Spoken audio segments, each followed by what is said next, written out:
Hello and welcome to this Wisdom Wednesday live session.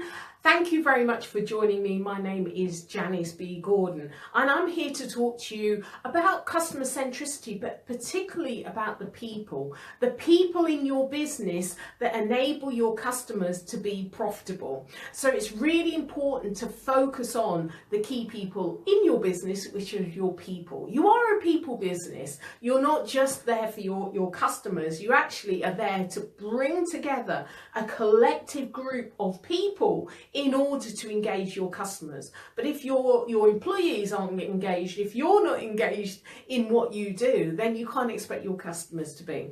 So that's what I'm going to be talking about today, and it's absolutely critical. I can actually see my screen going in and out trying to focus on me. I'm actually standing still. I don't know why it's that difficult, but anyway, hopefully it's not doing that to you either. But welcome to Wednesday Wisdom.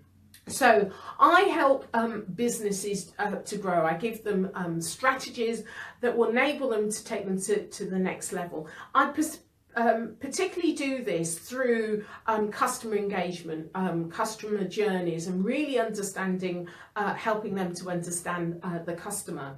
And you know, this could be through key account management or all kind of measures in order to build relationship with your customers. But it's about understanding who your customers are, you know, what motivates them, what drives them. And this is why customer centricity is absolutely key as a business model for you to grow your business. Now, I'm here to really make tools and terms really simple, because if you don't understand it, you're not going to use it. So that's what I do here on the Facebook live sessions. So welcome again. Please show some love, share this, comment, even after it has been posted from the live session. I will go back in and answer all of your questions and see all your comments. So I do love to get you engaged as well and commenting on what I've got to share. Customers today are key to your business. Now we know that, but we don't always live this. So it's really important to understand everything about your customer, really what drives them, what motivates them, why they come to your business, how often they come to the business, who are your most valued customers, what's the character of them, where else are they looking to shop their business, or what's their lifestyle. So it's not only their demographics but their psychographics as well. So it's really understanding everything about your customer and following your customers as well. You know, what tweets and what Facebooks, you know, messages they're putting out, what awards they've won, all of these things. You know, it's not stalking, but it's almost, you know, really understanding about your customer. You think, well, why am I bothering to actually do all of this? It's because you're there to serve their needs. If you don't really understand what their needs are, it's really difficult to serve them. And when I say you, it's not only you, it's also the people in the business. But the people in your business are key to this, because the frontline people, the customer facing people, often know the most about your customers.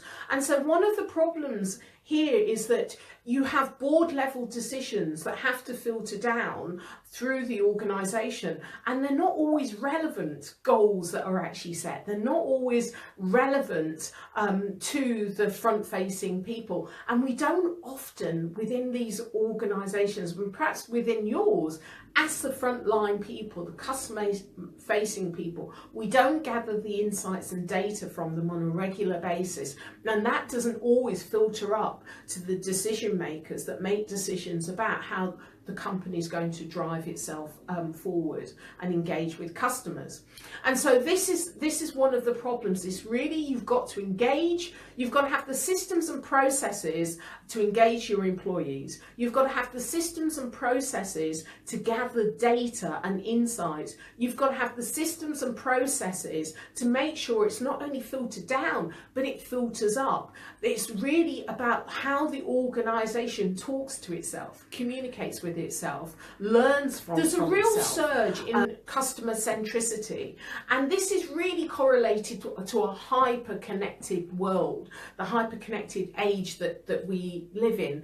And as a result, companies must examine their digital connectivity, their digital efforts, and how they engage with their customers.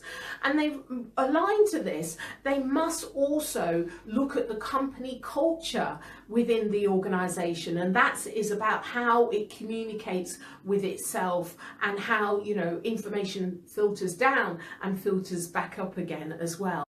And so the culture is really important to customer centricity. If you have the wrong culture, you know, that great people are not going to stay within the culture. It will not fit their personal needs and motivations, and they could be the key people that really engage and bring on your customers. So it's important to actually look at the culture within your organization, but also really managing the customer experience from the very beginning. And previous Facebook Live sessions, I've talked a lot about this. So it's actually managing it from the very beginning of your customer being aware that your business exists, and, you know, going through the journey. So all of the customer experiences, all the touch points that they experience with your employees, with your business, through to and beyond purchase, so that you can continue to build relationship. So it's really looking at that customer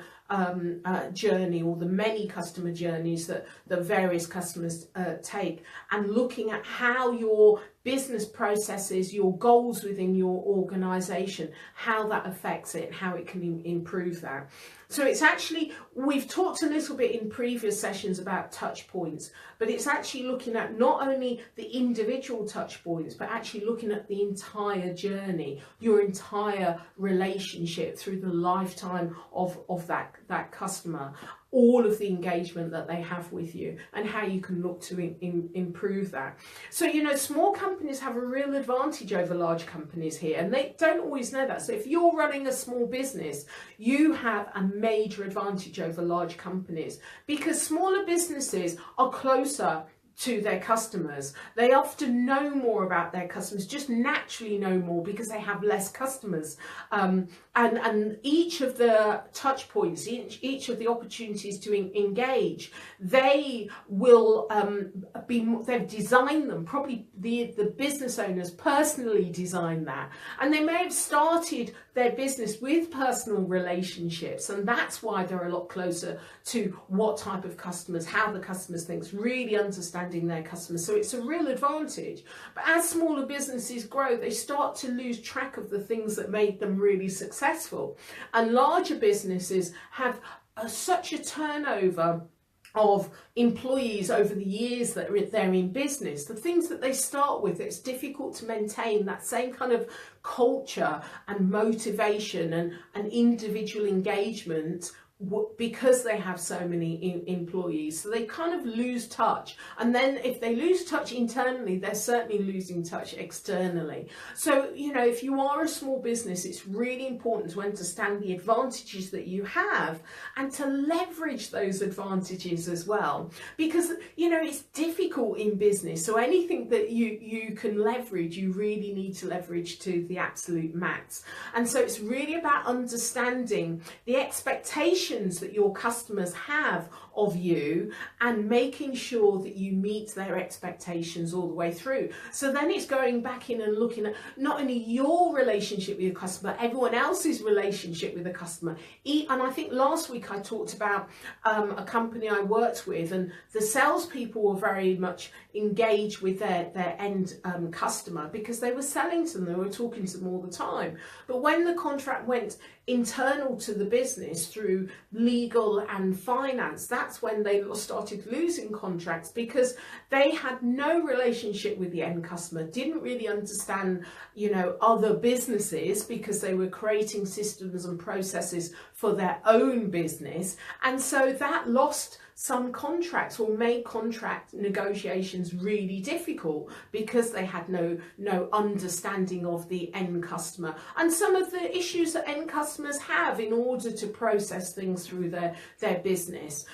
So it's really important that across the board within your organization, within your company, with all your employees and your teams, really understand the customer, the journey they go on, and the type of customer that you have. And really it's up to you within your business to make sure that information is passed through all the teams, all the functions in the business. Otherwise you don't business that you should get, contracts that you should get, customers that you should get, you start to lose them. You may, your frontline salespeople may build relationships, and then other people in the company then start to, lose those relationships, and you can't allow that to happen.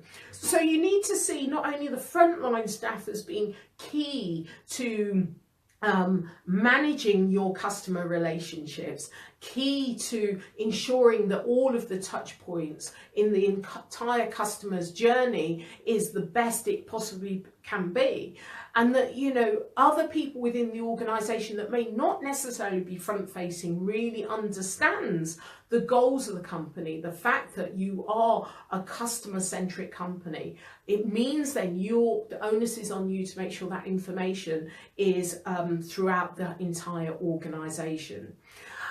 So this is what customer centricity is, and this is how you can make your employees, your teams within your business, really focused on making sure your customers are profitable, making sure you maintain and you grow the relationship and you're not losing them in other departments.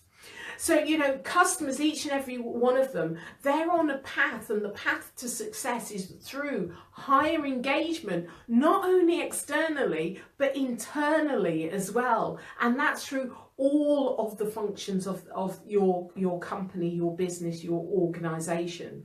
And so customer centricity really does leverage through the frameworks and the methodologies, the start, and it starts with a really collective understanding of your customer and the journey that they go on. And it really takes the teams into a collaborative space that you're all very protective of, and that space is your customer-centric goals, your customer-centric strategies, your customer-centric methodologies, your customer insights, and really understanding who your customer is. You're all very protective and really focused on getting that right. And then this facilitates your customer's perspective, the perspective you have of your customer within your company. So within the company and within the teams and within all of the functional areas, you all need to be absolutely aligned and on track to the goals of the company, and that is to create the best experiences throughout your organization, all of the functions for your specific customers. So some would argue all you need to do is employ the right people, and that's it, and just let them get on with it, hands off. That's, I hear that from a lot of people. That's the kind of their key focus in creating a customer-centric organization. They understand it.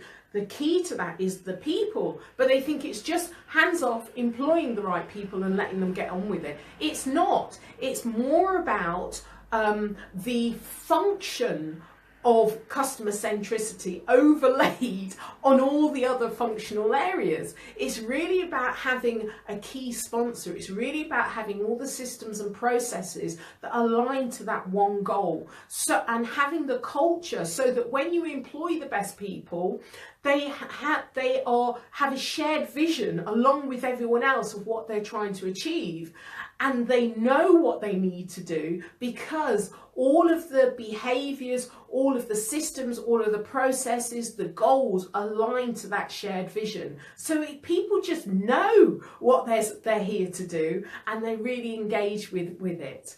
And so research finds that emotionally engaged customers are typically 3 times more likely to recommend a product and to keep purchasing that product, which is key. So it's key to get your customers engaged. But how do you do that? You engage your employees. It's a real struggle for many companies to engage their employees, let alone their customers. And so, there's a real problem here. There's some research, a survey by CEB that was conducted some years ago, and it said that 1/3 of star employees feel disengaged within the business. They feel disengaged by their employer, and they're already looking for another job. So you think around your own business, your own company, probably 1/3 of those people, the star people, are looking to leave. That is pretty tragic, isn't it? And if that is a consistent figure, then there's a lot of work that you need to do internally in order to make sure externally your customers are really seeing the benefit. So here are 6 ways to engage your people, to really engage your people so that they can perform. And the performance is creating better customer experiences. The performance is ensuring that your customers are happy and they get the best experience, and making sure that they come back and they recommend more people to your business. And so what the first thing is to really listen to your employees. They're part of the reason why they're disengaged, your team is disengaged, is because they don't feel that they're a part of the business. I hear this a lot. I worked with a digital agency, and I talk a lot about, and I work a lot with businesses that are very much project based, and they actually want longer term contracts and relationships, so they go from project to project. And the thing is, when you have that kind of culture within organizations, their employees are very disengaged. Even their subcontractors are disengaged, and it's just seen like a job, because the way the business is structured, the culture is from job to job. And so it's unusual to think, well, why don't your employees think job to job? They're not going to be engaged if they think, well, actually, after this job, I may not have a job, So it's really about changing the culture. That is the key to keep your employees engaged. And the problem is when they're not engaged, they're not giving their best. You may have star people and you've employed them because they've really got things that they can add value within the organisation, but they're not able to do that because they're disengaged. They're looking for the next job, really. So they're only giving you, 50% of what they can give you. So your customers are really losing out. So the important thing is to listen. To really listen and ask questions, really understand the people within your organization, just like your customers, what motivates them, what drives them, what their interests are. You really need to treat the people in your organization like you would the people outside your organization. They are the profit centers of your business, and so they really do deserve to be listened to. Not only that, front facing, customer facing have so much information, and so it's really, really important that you listen and tackle any problems that they have as key important. One of the things that disengages employees is because they do come forward with ideas and it goes nowhere, or they do talk about a problem and no one does anything about it. These are the things that disengages employees. So that's the first thing. So the second thing is really hire the attitude, not the aptitude. And Zig Ziglar, I think he has got a famous quote around this, the higher you rise, it's more about your attitude than your aptitude. And, this is really about the mindset of the people.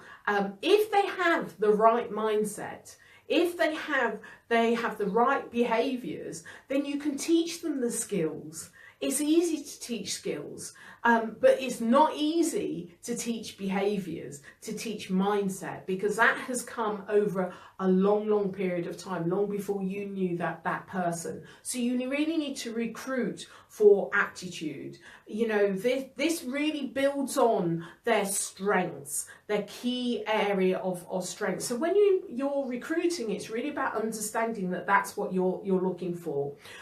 More often that we go forward, if we're looking for jobs, with our skill set, rather than the things that are more difficult to measure because you don't have a certificate for mindset, but actually in your questioning you can still test for those things.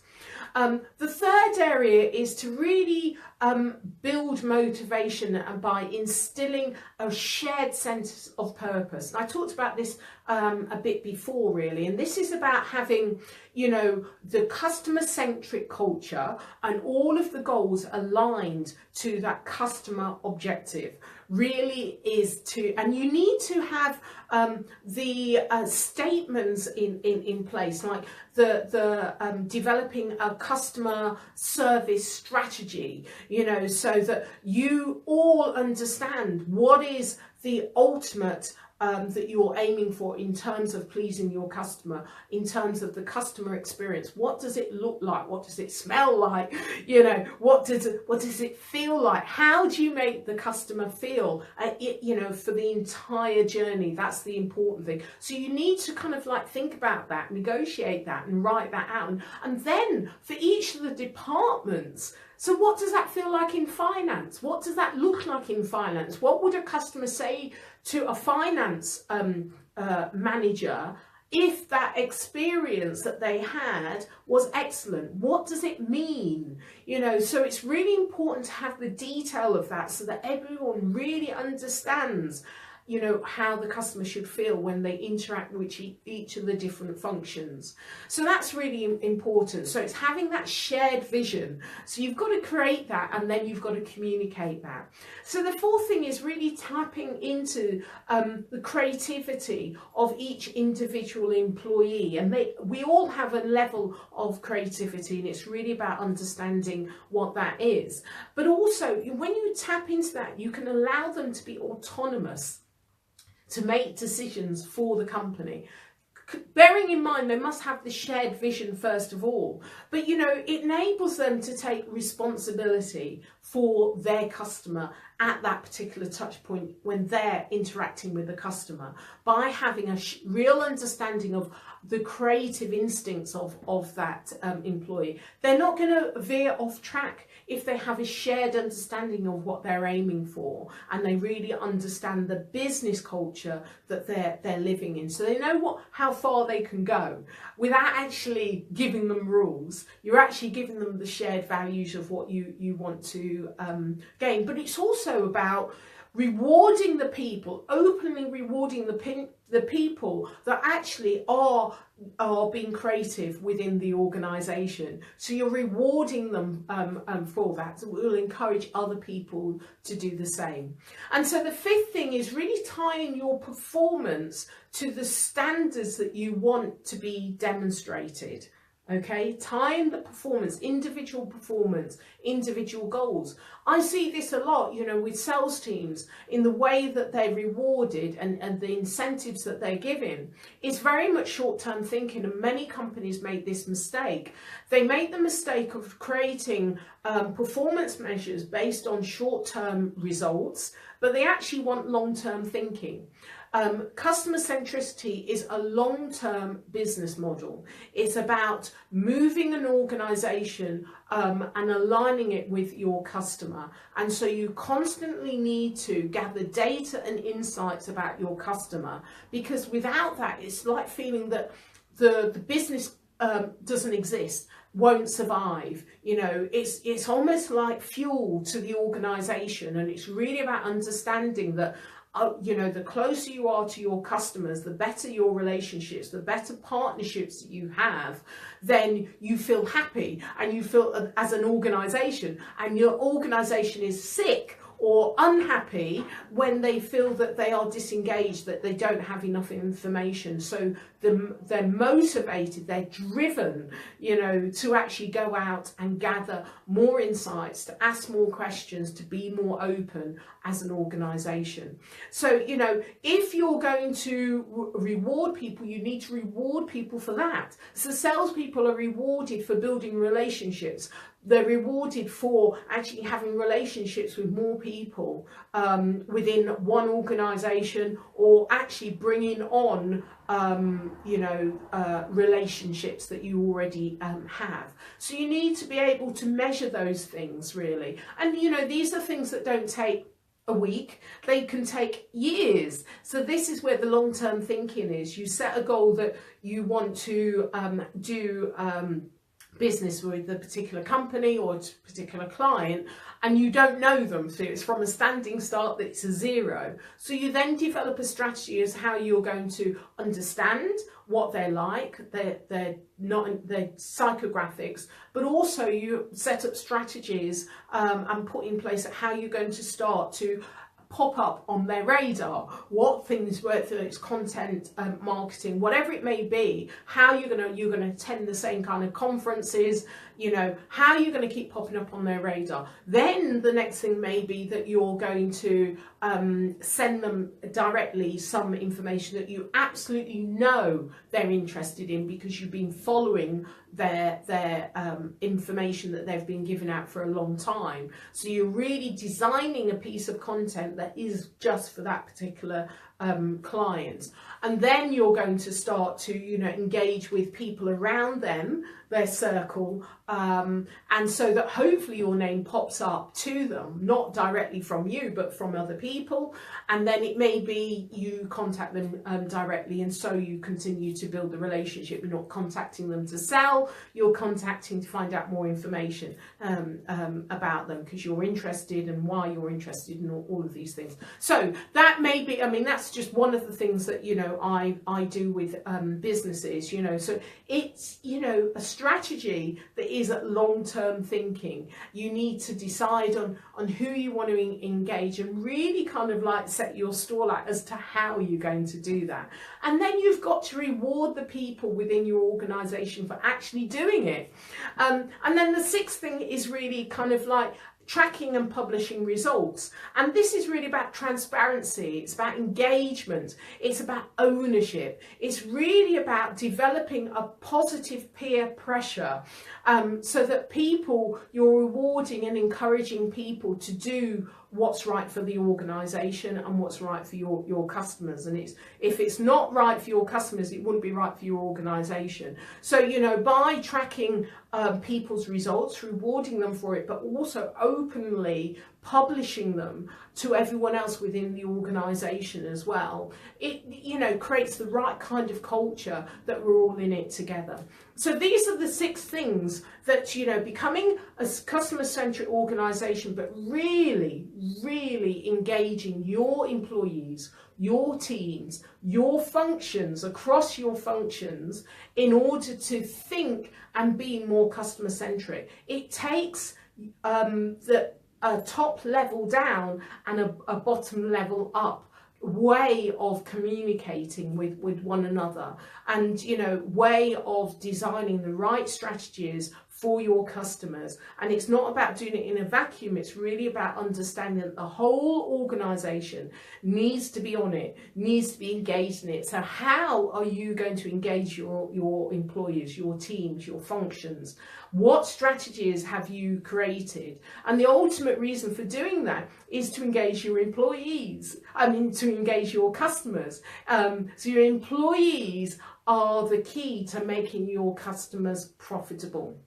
So I just wanted to share that with you today. Now, maybe you only have one employee. It may be that you're a growing company, and you may have 1,000 employees. All of these things are absolutely relevant. It's so relevant, because if you are not thinking about, talking about, looking at your customer-centric organization, if you're not looking at making improvements or getting on board to that, then you probably won't be around in 5-10 years time. Really, it is that critical, and this is why it's such an important area and why I'm talking about it to you today. So what I'm leaving you with today, make sure that you comment, as I say, and share this with people that need to be thinking more about customer centricity and how to really engage the people within their organization. But also, so make comments and share it and share the love. I would really appreciate that. Also, like my business page that you're on now, and I will be posting this later on, so make sure that you go back in and review. But I really want you to think about how you're engaging the people within your organization. Now, it may be your suppliers. They're not your employees, but the people that enable you to communicate, to build relationships with your customers. It may be your suppliers are involved in that as well. So whether it's your employees, whether it's your subcontracted teams or your suppliers, I really want you to think about how you are engaging them. That's the first thing. The second thing I'd like you to think about is your organizational goals and your organization systems, processes, structures. What is the strategies that you have created using these systems, processes and structures? What are the policies that you have in place? What is the vision for your organization in a customer-centric world, in a customer-centric business? What will that look like? What will that smell like? What will that be? Are you there yet? If you're not there, then what are you going to do to kind of fill that gap? To fill the gap between really where you want to be in terms of the relationships that you have with your customers and where you are now. That's what you need to think about. You can contact me at any time through Facebook, YouTube, LinkedIn. I'm all over. So it's been great talking to you. I hope you found that useful. Thank you so much for joining me. I hope you've enjoyed that. Make sure you leave a comment. Make sure you share this. And I will see you next Wednesday. All right, take care. Have a great weekend and a great week.